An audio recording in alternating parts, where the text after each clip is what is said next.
नमस्कार, स्वागत है आपका। आप देख रहे हैं इंडिया न्यूज और देश का सवाल लेकर हाजिर हूं मैं आपके साथ रोहित पुनेठा। आतंकियों को पालने वाला पाकिस्तान बार बार मुंह की खाता है, लेकिन अपनी हरकतों से बाज नहीं आता है। भारत के साथ पाकिस्तान ने अब तक 4 बार जंग लड़ी और चारों बार पाकिस्तान को घुटने टेकने पड़े। लेकिन आमने सामने की जंग में हार के बाद वो प्रॉक्सी वॉर की कोशिश करता है। प्रॉक्सी वॉर का मतलब होता है छद्म युद्ध, धोखा देकर लड़ाई।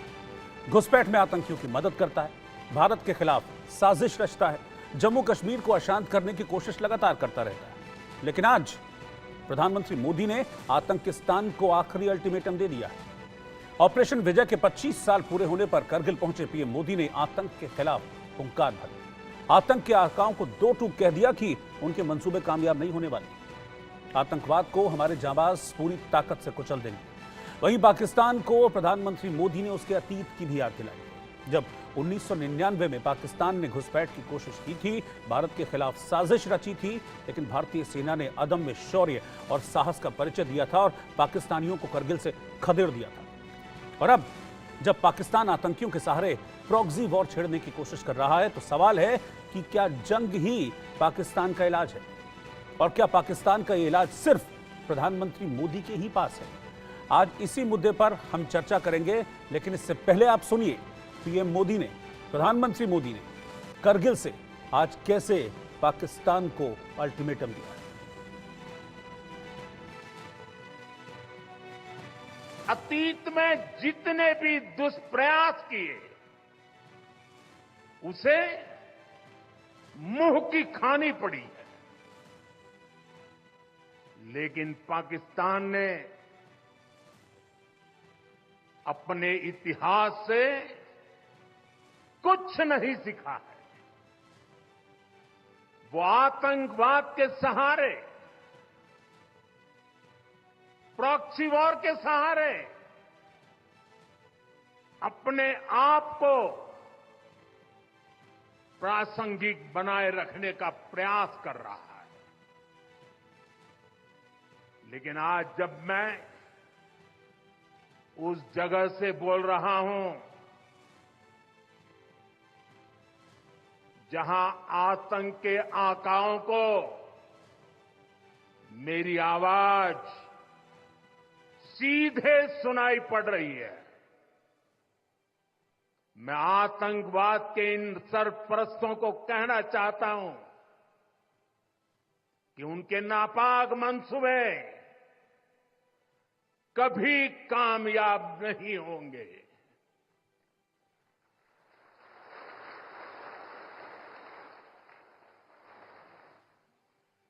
आतंकवाद को हमारे जाबाज पूरी ताकत से कुचलेंगे। दुश्मन को मुंह तोड़ जवाब दिया जाएगा।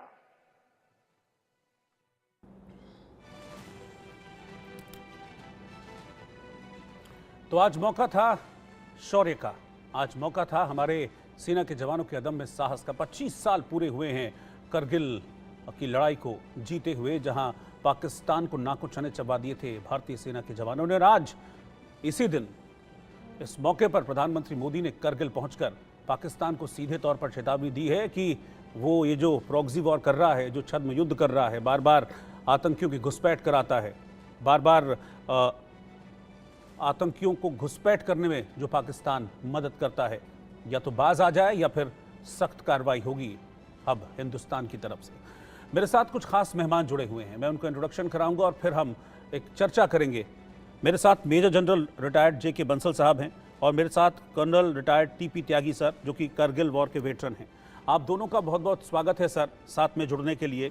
और 25 साल पूरे हुए हैं करगिल वॉर के, और जो अदम्य साहस हमारी सेना ने दिखाया था उसको पूरा देश आज सैल्यूट कर रहा है, सलाम कर रहा है, हम भी सलाम करते हैं। लेकिन आज प्रधानमंत्री मोदी ने इस मौके पर करगिल से जो संदेश दिया है पाकिस्तान को, पीएम मोदी के लिए यह कहा जाता है बंसल साहब कि वो एक ऐसे राजनेता हैं जो सिर्फ कहते नहीं हैं, करके दिखाते हैं। सर्जिकल स्ट्राइक हो या एयर स्ट्राइक हो, जब जब पाकिस्तान ने हिमाकत की है उसे सर्जिकल स्ट्राइक के माध्यम से भी जवाब दिया गया, एयर स्ट्राइक के माध्यम से भी जवाब दिया गया, जो कि पहले शायद कोई सोच भी नहीं सकता था। क्या जो बातें आज प्रधानमंत्री मोदी ने कही हैं, ये इशारा कर रही हैं कि अगर पाकिस्तान नहीं सुधरा तो फिर से कोई ऐसा कठोर कदम उठाया जाएगा? बिल्कुल, अगर पाकिस्तान नहीं सुधरता है तो कदम तो उठाना ही पड़ेगा। कदम इसलिए उठाना पड़ेगा कि जो आतंकवादी हमारे देश में घुस जाते हैं, जम्मू एंड कश्मीर में घुस गए हैं, हमारी जमीन पर लड़ाई हो रही है, तो उसमें हमारे भी जवान शहीद हो रहे हैं। 2021 से अभी तक लेकर के करीब 50 से ज्यादा हमारे जवान शहीद हुए हैं। हालांकि 50 से ज्यादा आतंकवादी भी मारे गए हैं, लेकिन जैसे ही वहां से ट्रुप हटा करके लद्दाख की तरफ गया तो इन्होंने घुसना शुरू कर दिया और जो है एलओसी पर जो एक सीज फायर है उसका फायदा उठाया। मैं यहाँ पर ये कहना चाहूंगा कि देखिए, अभी इसमें जो कारगिल युद्ध था उसको अगर देखा जाए तो उसके दौरान में भी हमारी इंटेलिजेंस फेल्योर थी। हालांकि हमारे वीर जवानों ने अपना शौर्य दिखाते हुए इतनी हाइट पर चढ़कर उनको फदेड़ा मारा और भगा दिया गया वहां से। उसमें जो हमारे 527 जवानों की शहादत हुई और 1363 जो है कैजुअलिटीज हुई, जिसका ट्रीटमेंट किया गया, तो कुछ ने लिम्स भी खोए उसमें, तो ये सब कुछ हुआ। लेकिन उससे हमको कुछ लेसन भी लर्न करना चाहिए, सबक सीखना चाहिए। सबक सीखने की कई बातें हैं। हमारी इंटेलिजेंस को मजबूत करना, ह्यूमन इंटेलिजेंस और जो इंटेलिजेंस जो आर्टिफिशियल इंटेलिजेंस है, ड्रोन की इंटेलिजेंस है, जिससे कि ऐसी नौबत ना आए। और दूसरा एक्लेमेटाइजेशन बहुत इंपॉर्टेंट होता है। करीब 18,000 से ज्यादा फीट की हाइट पे जवानों ने वहां लड़ाई की, तो इंडक्शन करना डायरेक्ट प्लेन से बड़ा मुश्किल हो जाता है। तो हमको क्रिमिनलाइज करने के बाद में जवानों को तैयार रखना चाहिए। 9,000 से 12,000 के बीच में एक एक्लेमेटाइजेशन की फेज होती है, 4 से 6 दिन की, फिर 12 से 15, 15 से 18,000 फीट तक। और दूसरा ये है कि इससे सबक लेते हुए, हालांकि बहुत कुछ चेंज हुए उस समय, थिएटर कमांड बनी, सीडीएस का अपॉइंटमेंट हुआ जो कि 20 साल बाद हुआ। उसके बाद भी 2020 में जो है हमारी इंटेलिजेंस का थोड़ा फेल्योर रही और चाइनीज ईस्टर्न लद्दाख में आए और जिसका जो कॉन्सिक्वेंसेज हैं, जो परिणाम गलवान हुआ। इसी प्रकार से अभी भी इसका फेल्योर हुआ है। जो प्राइम मिनिस्टर की स्पीच है बहुत ही प्रशंसनीय है, उनसे बहुत हौसला बुलंद होता है, आर्मी का होता है, पूरी देश का होता है। पर ग्राउंड पर जो हमारे जो मिलिट्री लीडर्स हैं उनको सोच करके एक स्ट्रेटजी ऐसी बनानी है जिससे ऐसी नौबत ना आए और हमारे जवानों को कोई जो शहादत ना देनी पड़े। जैसा आपने कहा सर्जिकल स्ट्राइक, एयर स्ट्राइक, बहुत अच्छी बात है। जो हमने सर्जिकल एयर स्ट्राइक की थी, उनके ध्वस्त कर दिया था ठिकानों को, और उसमें हमारी कोई भी कैजुअलिटी नहीं हुई थी। और फिर कुछ साल के लिए 2016 में हुआ, फिर 2019 में हुआ, उसके बाद में काफी दिन तक शांति रही। तो पाकिस्तान को जो है वो बातों की भाषा समझ में नहीं आती है और उसको इसी तरह से जवाब देना बहुत आवश्यक है। हमारे अपने बॉर्डर्स को टाइट करना पड़ेगा, वहां पे ट्रुप्स बढ़ाने पड़ेंगे। और जो कुछ ट्रुप्स की कमी हुई है कारगिल के जो कोविड के दौरान में भर्तियां नहीं हुई है, इसमें करीब 1,80,000 ट्रुप्स की कमी हुई है। 60,000 एवरी ईयर भर्ती किए जाते हैं, उनको भर्ती करना बहुत जरूरी है, क्योंकि अल्टीमेटली जो ट्रुप्स की बहुत जरूरत होती है। आप देख लीजिए रशिया में इतने उनके पास में बड़े बड़े हथियार हैं, लेकिन उनको भी अल्टीमेटली ट्रुप्स भर्ती करने पड़े, सैनिक भर्ती करने पड़े। और अपनी कंट्री से नहीं, बाहर से इधर उधर से मशीनरी ला रही हैं, दूसरे लोगों को कुछ को धोखे से भी ले जाकर वहां पर भर्ती किया जा रहा है। इसी प्रकार से जो फौजों की कमी जो है यूक्रेन के अंदर भी है। और अमेरिका और जो वेस्टर्न कंट्रीज उनको हथियार जरूर दे रहे हैं, लेकिन अपने ट्रुप्स देने के लिए कोई भी तैयार नहीं है। तो हमको अपनी ट्रेन मैन पावर, अच्छी सुशिक्षित पूरी तरह से ट्रेन मैन पावर को रखना हमेशा बहुत जरूरी है। और हालांकि जो डिफेंस बजट बढ़ा है वो ठीक है, लेकिन हमको और भी बढ़ाना पड़ेगा। अगर देखा जाए तो हमारा जो डिफेंस बजट है करीब $80 बिलियन है, चाइना का $300 बिलियन है, अमेरिका का $900 बिलियन है। जो रशिया है हमारी से कम उनकी इकोनॉमी है, उनका भी $109 बिलियन है। तो ये बजट बढ़ाने की भी बहुत आवश्यकता है। और अपनी जो अभी हमने एक अच्छी बात ये की है, जो अलाइनमेंट किया है, या दूसरे जो कंट्रीज हैं जैसे यूएस है, इजराइल है और फ्रांस है, रशिया तो है ही हमारा पार्टनर, उनके साथ साथ इक्विपमेंट लेकर के एक टेक्नोलॉजी ट्रांसफर हो रहा है। और इसके साथ साथ जो हमारा जो आत्मनिर्भर भारत के अंतर्गत जो हथियार हो रहे हैं, जो कमियां हैं उनको दूर करके तैयार रहना बहुत जरूरी है। हमको ट्रू फ्रंट वार का लिए हमेशा तैयार रहना चाहिए। और कारगिल युद्ध के में हम नमन करते हैं अपने वीरों को, जिन्होंने अपनी बहादुरी से कम हथियार के और एडवर्स कंडीशंस में एक अपनी शौर्य दिखाया, लेकिन उसके साथ साथ उससे हमको लेसन लर्न करके आगे के लिए भी तैयार रहना चाहिए, जिससे ऐसी स्थिति उत्पन्न हो। जी जी बिल्कुल। कर्नल टीपी त्यागी, हमारे देश में एक कहावत है कि लातों के भूत बातों से नहीं मानते हैं, और क्या पाकिस्तान वही लातों का भूत है? और एक लाइन में सवाल पूछूंगा, क्या पीएम मोदी के पास है पाकिस्तान का इलाज, जिस तरीके से आज उन्होंने चेताया है करगिल से पाकिस्तान को? जी बिल्कुल, लातों के भूत बातों से नहीं मानते और लातें बार बार लगानी पड़ेंगी। एक दफा की सर्जिकल स्ट्राइक से काम नहीं चलेगा, क्योंकि पाकिस्तान की आर्मी, आईएसआई और उनकी सरकार का अस्तित्व एक ही पॉइंट के ऊपर टिका हुआ है, और वो है कि इंटरनेशनल फोरम पर कश्मीर के मुद्दे को कैसे जिंदा रखा जाए। लिहाजा वो ये काम करते रहेंगे, और अगर वो ये काम करते रहेंगे तो हम एक दफा एयर स्ट्राइक करके ये नहीं कह सकते कि काम पूरा हो गया। हमें relentless, you have to live with it. जैसे ही कोई हमारे ऊपर आतंकी हमला होता है, हमें उसका तुरंत और इफेक्टिव जवाब देना होगा, ताकि उसके बाद दूसरा हमला या तो कमजोर पड़ जाए और या डिले हो जाए। अब इसमें तो कोई शक नहीं है कि ये पाकिस्तान द्वारा ही आतंकवाद फैलाया जा रहा है हिंदुस्तान में, और हो सकता है कि हिंदुस्तान के ही कुछ लोग इस आतंकवाद का समर्थन कर रहे हो।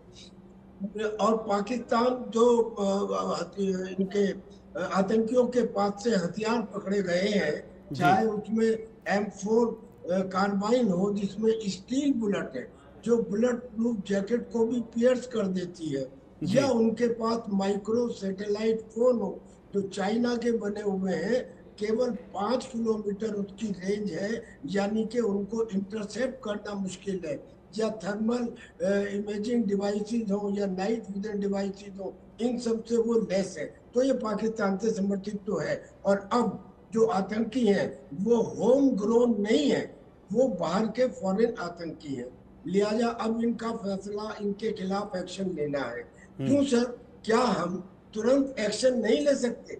हमारे पास पुराने समय में नहीं थी, लेकिन आज है। आज हमारे पास स्ट्रेंथ ऑफ कैपेबिलिटी है, हमारे पास अपाचे हेलीकॉप्टर है, हमारे पास राफेल है, हमारे पास मिसाइल्स हैं, जिनसे हम वो पाकिस्तान के लॉन्च पैड को, यानी कि अपनी ही जमीन से बगैर LOC को क्रॉस किए हुए ध्वस्त कर सकते हैं। तो एक एक्शन तो हमें ये लेना चाहिए, और इसमें देर ना हो। मेरे घर में अगर आग लग जाए तो मैं कानून, कायदे और संविधान नहीं पढ़ता, मैं तुरंत उस आग को बुझाने के लिए लगता हूँ। लिहाजा अगर क्विक एक्शन होगा और इमीडिएट और क्विक एक्शन होगा और इफेक्टिव एक्शन होगा, तो उसके बाद दूसरा हमला या तो कमजोर होगा या काफी दिनों के बाद होगा, और ये एक रिलेंटलेस एक्सरसाइज है। ये तो एक बात है। अब मैं थोड़ा सा बताना चाहता हूँ कारगिल के बारे में। जी जी जी। देखिए, कारगिल में 3 ऑपरेशन चलाई गई। एक थी ऑपरेशन विजय, दूसरी थी ऑपरेशन सफेद सागर, और तीसरी थी ऑपरेशन तलवार। एक आर्मी की, दूसरी एयरफोर्स की, तीसरी नेवी की। इन तीनों ऑपरेशन की वजह से हमने कारगिल युद्ध जीता। एक बहुत डिफिकल्ट युद्ध था, 1971 से भी ज्यादा डिफिकल्ट युद्ध था, क्योंकि करीब 5000 मीटर के ऊपर दुश्मन था, और वो बाकायदा कंक्रीट के बने हुए बंकर में बैठा हुआ था, और उसके पास आधुनिक हथियार थे, यानी कि कवर भी था, हथियार भी थे, और हम नीचे थे, और हम ओपन में थे, कोई कवर नहीं था, कोई शेल्टर नहीं था। और उस पहाड़ पे जाने के रास्ते ऐसे थे कि हम ज्यादा संख्या में चढ़ भी नहीं सकते थे। हमारी 2 लाख आर्मी वहां ग्राउंड पर ही रही, और सेक्शंस में और प्लाटून में या कंपनीज में इस अटैक को किया गया। उसके बाद भी जो हमको एक्लीमेटाइजेशन करना चाहिए था, और कैसे करते, क्योंकि समय कम था। लिहाजा हमारे किसी सिपाही ने ये नहीं कहा कि देखिए साहब, मुझे 5000 मीटर पर जाने के लिए आप मुझे पहले एक्लीमेटाइज कराइए। यानी कि जैसे हम ऊपर चढ़ते हैं ऑक्सीजन कम होती है, और उस ऑक्सीजन कम में रहने का अनुभव हो जाए, इसलिए एक्लिमेटाइजेशन की एक्सरसाइज डिफरेंट स्टेजेस में की जाती है। वो उन्होंने किसी ने सवाल नहीं उठाया और बगैर उसके ही वो चले गए। और उसके बावजूद भी करीब 5,000 पाकिस्तान के सो कॉल्ड आतंकी, असलियत में वो पाकिस्तान के फौजी थे, जो वहां पे बंकर्स में बैठे हुए थे। उनमें से करीब 3,000 को मार दिया गया और जो 2,000 बचे वो भी मारे जाते, लेकिन उनको बाद में अमेरिका के दबाव में हमारी तत्कालीन सरकार ने एक सेफ कॉरिडोर दे दिया और वो चले गए। लिहाजा इस जैसा युद्ध, इतना डिफिकल्ट युद्ध जिसमें उनके इतने सिपाही मारे गए जो हजारों में है, और हमारे 527 सिपाहियों ने शहादत देके उसे जीत लिया। लेकिन मेरा कहना यह है कि इसकी आवश्यकता नहीं थी। 527 भी हमारे शहीद नहीं होते। कारण ये कि इंडियन एयरफोर्स को हमने इंडक्ट ही नहीं किया, उसको 10 दिन तक हम इंतजार ही करते रहे, और जब इंडक्ट किया तो ये कह दिया, देखिए आप एलओसी को पार मत करना। कमाल की नीति है। पाकिस्तान के आतंकी कम सिपाही हिंदुस्तान की चौकियों में आके बैठे और हमारे ऊपर एलओसी को क्रॉस करने के ऊपर प्रतिबंध लगाया जाए। अब कल्पना कीजिए कि आज जो थिएटर कमांड बन रही है, और जो मैं बार बार कह रहा हूं कि अगर यूनिफाइड कमांड रही होती, अगर वहां पे थिएटर कमांड की तरह से आर्मी, नेवी, एयरफोर्स तीनों एक कमांडर के अंडर में वहां पे काम करती, तो क्या इंडियन एयरफोर्स को 10 दिन रोका जा सकता था? और अगर पहले दिन होता तो फिर ये युद्ध 5-10 रोज के अंदर खत्म हो जाता और थोड़े बहुत 40-50 सिपाहियों की शहादत से काम चल जाता। तो मेरा पहला, और यही चीज जो मैं यहाँ कह रहा हूँ, यही जम्मू एंड कश्मीर के दूसरे इलाकों में होनी चाहिए जहां वर्तमान में आतंकवादी गतिविधियां हो रही हैं। देखिए आज स्थिति क्या है, अब इसको हल्के में ना लिया जाए। जो यहाँ के सीआरपीएफ है, जो वहाँ के बीएसएफ है, जो वहाँ के सीआईएसएफ है, ये फोर्सेस कहते हैं हम तो होम मिनिस्ट्री में आते हैं। जो वहाँ का सिपाही है वो कहता है मैं तो डिफेंस मिनिस्ट्री में आता हूँ। जो वहाँ का पुलिस का कांस्टेबल है वो कहता है मैं तो JNK के एडमिनिस्ट्रेशन में आता हूँ। अब ये तीनों को मिलाया जाता है, जॉइंट ऑपरेशन होती है। जॉइंट ऑपरेशन में इतना समय लग जाता है कि रिएक्शन टाइम जो मिनिमम या शून्य होना चाहिए वो इतना बढ़ जाता है कि आतंकी भाग जाते हैं। उसके बाद जॉइंट ऑपरेशन होती है, कई कई दिन जॉइंट ऑपरेशन चलती है, रिजल्ट निकलता है 0। लिहाजा ये क्यों हो रहा है? अगर एक आतंकवादी कमांड होती वहां पे, अब वहां पे ऑलरेडी डेल्टा फोर्स है, वहां पे ऑलरेडी रोमियो फोर्स है, वहां पे एक ब्रिगेड उतार दी गई, और किस लिए 3 या 4 आतंकी वहां आ रहे हैं? तो कभी कभी शर्म सी लगती है कि ये क्या हो रहा है। इतने बड़े 144 सर, करोड़ के देश रोकना में चाहूंगा आपको, मुझे 2 और मेहमानों ने ज्वाइन कर लिया।